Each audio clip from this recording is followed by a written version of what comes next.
ఉందని చెప్పడానికే నేను ఇవాళ ఈ సమావేశాన్ని ఏర్పాటు చేసిన. నిన్ననే అనుకుంటా, నిన్న కాదు మొన్న అసెంబ్లీలో ఒక ఆయన అంటుండే, నేను గుంటూరులో చదువుకున్నా, నేను పూనాలో చదువుకున్నా, నేను అమెరికాలో చదువుకున్నా, నాకు గొప్ప గొప్ప చదువు వచ్చు అని. మీరు ఆడ చదువుకున్నారు అని నన్ను ఎడకారం చేయబడి మీరు చూసి ఉంటారు టీవీలలో అసెంబ్లీలో. అప్పుడు నేను లేచి నేను చెప్పిన, కొండారెడ్డిపల్లి ప్రైమరీ స్కూల్లో గవర్నమెంట్ స్కూల్లో చదువుకున్నా అని చెప్పిన, తాండ్రా హై స్కూల్లో చదువుకున్నా అని చెప్పిన, వనపర్తి జిల్లా పరిషత్ హై స్కూల్లో గవర్నమెంట్ జూనియర్ కాలేజీలో చదువుకున్నా అని చెప్పిన,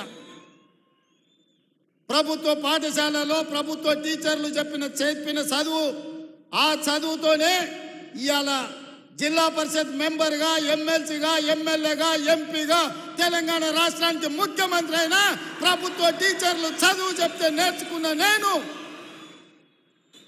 ఎవరికి తల వంచకుండా ఆత్మగౌరవంతో నిటారుగా నిలబడి ఇవాళ తెలంగాణ రాష్ట్రానికి ముఖ్యమంత్రి అయి ఏ టీచర్లు, ఏ ప్రభుత్వ పాఠశాలలో పనిచేసే టీచర్లు మాకు చదువు చెప్తే మేము ఇంత ఎత్తు ఎదిగినామో ఇవాళ టీచర్లను కలవడానికి ఆత్మీయ సమ్మేళనం ఏర్పాటు చేసిన అని చెప్పి ఆ సన్నాసికి చెప్పదలుచుకున్నా.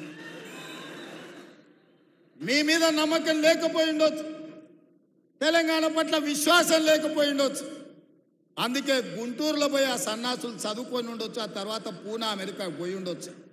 కానీ నాకు సంపూర్ణమైన విశ్వాసం ఉన్నది, నమ్మకం ఉన్నది.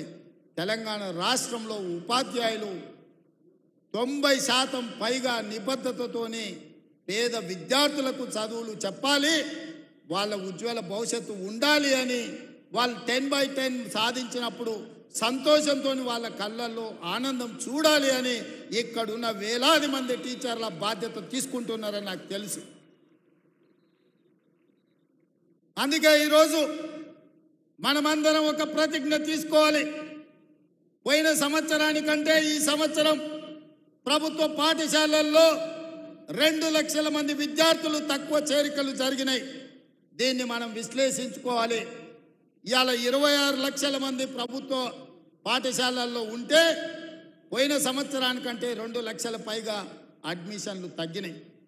కొన్ని పాఠశాలలు బంద్ అయి ఉండొచ్చు, కొన్ని పాఠశాలలలో తల్లిదండ్రులు ప్రైవేటులో చెప్పిస్తేనే మాకు గ్రామంలో గౌరవం ఉంటుందని అనుకుంటూ ఉండొచ్చు. నేను చాలామందిని గ్రామాలకు వెళ్ళినప్పుడు మాట్లాడుతుంటా, అడుగుతుంటా, కుటుంబ విషయాలు అడిగిన తర్వాత పిల్లల్ని ఎక్కడ చదివిస్తున్నారు అని.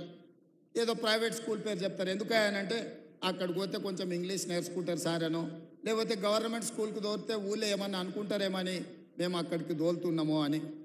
నేను అందుకే అది మారాలి, మార్చాల్సిన బాధ్యత మన మీద ఉంది.